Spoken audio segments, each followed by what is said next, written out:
दोस्तों, 1947 में देश आजाद हुआ और हम अंग्रेजों से आजाद हुए। उसके बाद निरंतर हर एक समस्याओं से संघर्ष चलता रहा। जब जिसका काल रहा उस काल में वो संघर्ष किया और उस समस्या से हमें आजाद कराया। आज मैं ये नहीं कह सकता कि आज हम आजादी की लड़ाई नहीं लड़ रहे हैं। हमारे देश के दो प्रमुख सेवक, हमारे योगी आदित्यनाथ जी, हमारे अमित शाह जी देश में बैठे हुए हैं, पूरे राष्ट्र को देख रहे हैं। 500 साल से गुलाम एक व्यवस्था, एक मंदिर तोड़ के मस्जिद बनाया गया था और 500 साल के बाद वापस वहां पर मंदिर स्थापित हुआ। ये हमारी सांस्कृतिक आजादी है।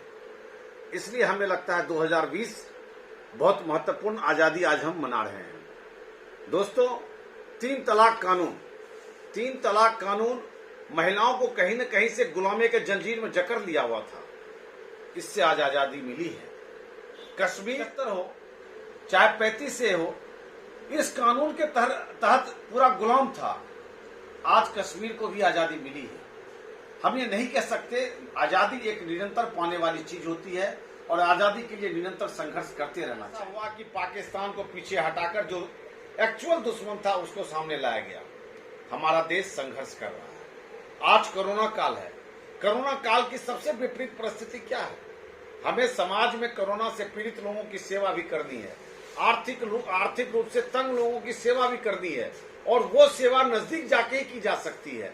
परंतु कोरोना ये कहता है कि हमें डिस्टेंस भी मेंटेन करना है, हमें मास्क भी लगाना है। इस विपरीत परिस्थितियों में देश के डॉक्टरों ने, देश के सफाई कर्मियों ने, देश के स्वयंसेवियों ने, देश के विविध प्रकार के जो जहां भी एनजीओ जुड़े हुए हैं, एओए जुड़ा हुआ है, पार्षद हैं, नेता हैं, विधायक हैं, सांसद हैं, सबने आगे बढ़ चढ़कर काम किया। आज भी हम उस स्वतंत्रता के लिए लड़ रहे हैं जो गंदगी से, बीमारियों से हमें दूर करे।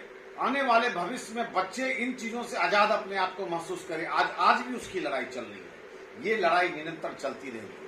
आज लक्ष्य है हमारे पास। आज हमारा देश हो, क्षेत्र हो, जात हो, धर्म हो, राष्ट्र हो, हमारी एओए हो, एक छोटी से छोटी व्यवस्था से लेकर बड़ी से बड़ी व्यवस्था हो, जातिवाद का शिकार है, क्षेत्रवाद का शिकार है, कहीं न कहीं गुटबाजी का शिकार है। आज इससे भी आजादी की लड़ाई लड़नी पड़ेगी। हमें अपनी मानसिकता को इस कदर ले जाना पड़ेगा कि इन चीजों से ऊपर उठना पड़ेगा, तभी जाके राष्ट्र एक्चुअल में एक होगा। बहुत बड़ा चैलेंज है हमारे क्षेत्र के नेताओं के ऊपर, बहुत बड़ा चैलेंज है हमारे देश के नेताओं के ऊपर। मैं समझता हूं, मैं एक समाज सेवी होने के नाते कोर्ट कचहरी, पुलिस, हॉस्पिटल, स्कूल सबकी पैरवी करता हूं। एक बहुत बड़ी लड़ाई लड़नी है आज भी। एक बहुत बड़ी लड़ाई से आजादी चाहिए। एक निर्धन वर्ग, हम निर्धन वर्ग ना भी कहें तो एक ऐसा वर्ग जो हो सकता है कभी अमीर रहा होगा लेकिन आज उसकी स्थिति ठीक नहीं है, उससे अगर आज पूरा कोर्ट जो है केस से दबा हुआ है, फर्जी केसों से दबा हुआ है, वहां एक गरीब आदमी चला जाए तो वो पिस जाएगा। वहां जिस तरह से आर्थिक दोहन होते हैं।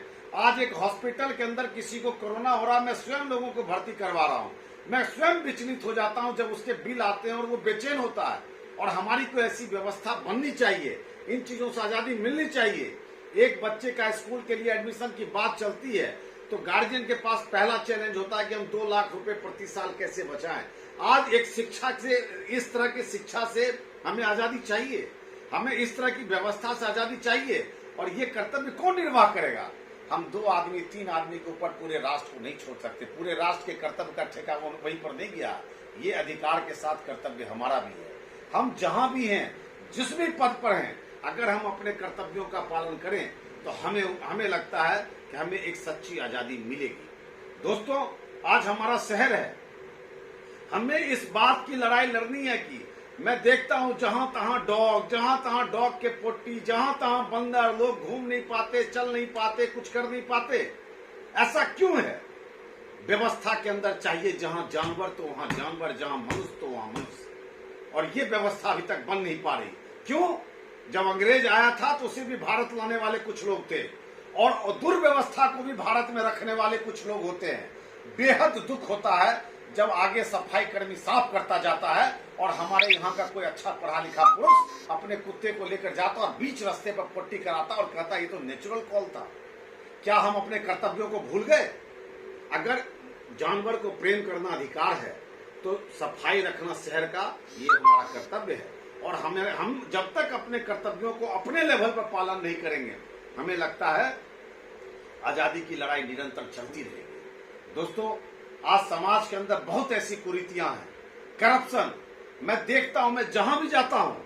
और एक बात और बता देना चाहता हूं, जो हमारे क्षेत्र और समाज में आगे बढ़कर काम करता है या कोशिश करता है कि इसको खत्म करे, उसको कितने दबाव और कितने तरीकों से गुजरना पड़ता है, लेकिन एक अनुभव फिर भी है।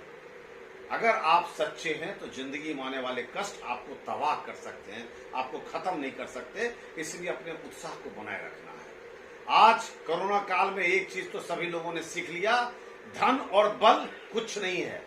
अगर मनुष्य एकजुट है, मनुष्य साफ सफाई के साथ है, मनुष्य अगर अपने कर्तव्यों का निर्वहन करता है तो पर्यावरण भी हमारा साथ देगा, रोग भी हमसे दूर भागेगा, हमें रोग से भी आजादी मिलेगी।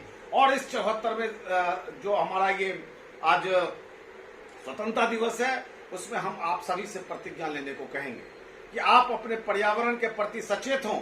आप इस बात की जिम्मेदारी को समझे कि अगर कुत्ता पालना हमारा अधिकार है तो उसे कहीं दूर ले जाकर अपने शहर को स्वच्छ रखना भी हमारा कर्तव्य है।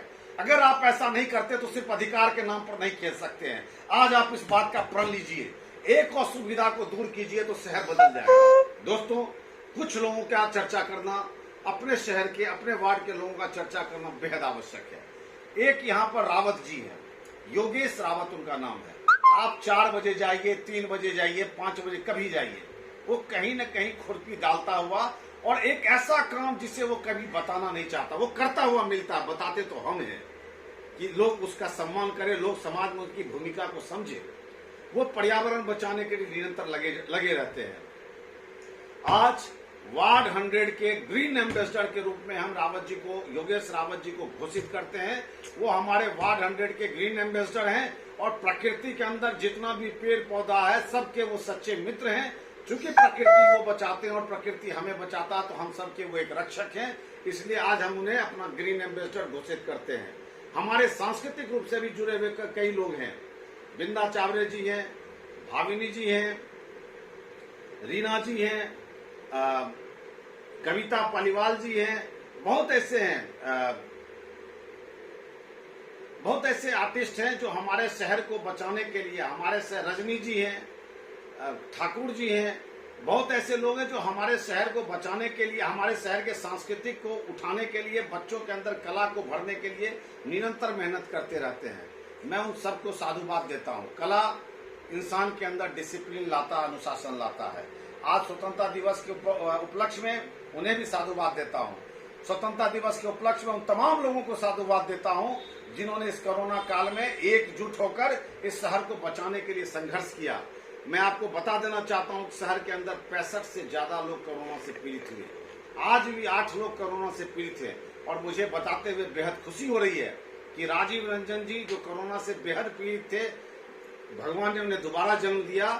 अभी कुछ दिन पहले हमारे एक और रेसिडेंट उसी स्थिति में आ गए थे। वो व्यक्ति जो खुद बचकर आया था, उसने दूसरे को बचाने के लिए अपना प्लाज्मा दिया। मुझे इस बात की बेहद खुशी है। इसी को समाज कहते हैं और हमें इसी समाज के साथ चलना है।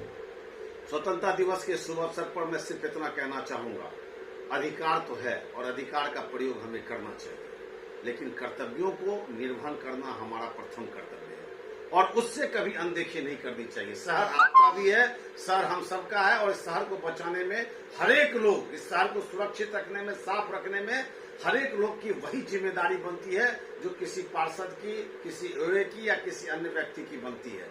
इन्हीं शब्दों के साथ आप सबको एक बार फिर से स्वतंत्रता दिवस की बहुत बहुत शुभकामनाएं। जय हिंद, जय भारत।